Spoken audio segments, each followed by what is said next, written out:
मेरी ताकत जापान के एक छोटे से कस्बे में रहने वाले 10 वर्षीय ओकायो को जूडो सीखने का बहुत शौक था।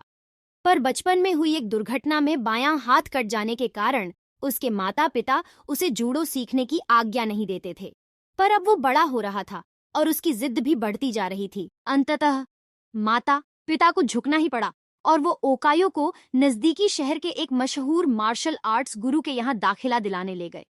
गुरु ने जब ओकायो को देखा तो उन्हें अचरज हुआ कि बिना बाएं हाथ का यह लड़का भला जूडो क्यों सीखना चाहता है। उन्होंने पूछा, तुम्हारा तो बायां हाथ ही नहीं है, तो भला तुम और लड़कों का मुकाबला कैसे करोगे? ये बताना तो आपका काम है, ओकायो ने कहा। मैं तो बस इतना जानता हूं कि मुझे सभी को हराना है और एक दिन खुद सेंसेई मास्टर बनना है। गुरु उसकी सीखने की दृढ़ इच्छा शक्ति से काफी प्रभावित हुए और बोले, ठीक है, मैं तुम्हें सिखाऊंगा, लेकिन एक शर्त है, तुम मेरे हर एक निर्देश का पालन करोगे और उसमें दृढ़ विश्वास रखोगे। ओकायो ने सहमति में गुरु के समक्ष अपना सर झुका दिया।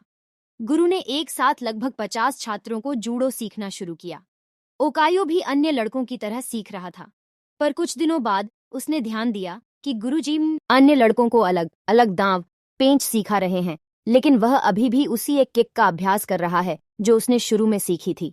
उससे रहा नहीं गया और उसने गुरु से पूछा, गुरुजी, आप अन्य लड़कों को नई नई चीजें सिखा रहे हैं, पर मैं अभी भी बस वही एक किक मारने का अभ्यास कर रहा हूं जो उसने शुरू में सीखी थी।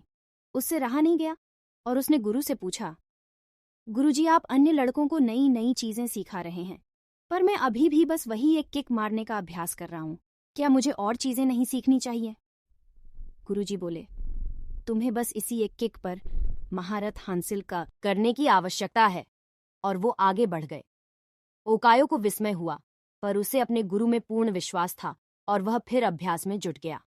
समय बीतता गया और देखते देखते 2 साल गुजर गए, पर ओकायो उसी एक किक का अभ्यास कर रहा था।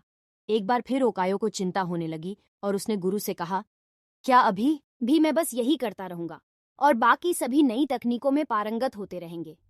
गुरुजी बोले, तुम्हें मुझ में यकीन है तो अभ्यास जारी रखो। ओकायो ने गुरु की आज्ञा का पालन करते हुए बिना कोई प्रश्न पूछे अगले 6 साल तक उसी एक किक का अभ्यास जारी रखा। सभी को जूडो सीखते 8 साल हो चुके थे कि तभी एक दिन गुरुजी ने सभी शिष्यों को बुलाया और बोले, मुझे आपको जो ज्ञान देना था वो मैं दे चुका हूँ और अब गुरुकुल की परंपरा के अनुसार सबसे अच्छे शिष्य का चुनाव एक प्रतिस्पर्धा के माध्यम से किया जाएगा और जो इसमें विजयी होने वाले शिष्य को सेंसेई की उपाधि से सम्मानित किया जाएगा। प्रतिस्पर्धा आरंभ हुई। गुरुजी ओकायो को उसके पहले मैच में हिस्सा लेने के लिए आवाज दी। ओकायो ने लड़ना शुरू किया और खुद को आश्चर्यचकित करते हुए उसने अपने पहले 2 मैच बड़ी आसानी से जीत लिए।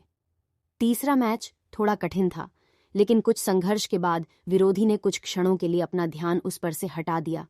ओकायो को तो मानो इसी मौके का इंतजार था। उसने अपनी अचूक किक विरोधी के ऊपर जमा दी और मैच अपने नाम कर लिया। अभी भी अपनी सफलता से आश्चर्य में पड़े ओकायो ने फाइनल में अपनी जगह बना ली। इस बार विरोधी कहीं अधिक ताकतवर, अनुभवी और विशाल था। देखकर ऐसा लगता था कि ओकायो उसके सामने 1 मिनट भी टिक नहीं पाएगा। मैच शुरू हुआ। विरोधी ओकायो पर भारी पड़ रहा था।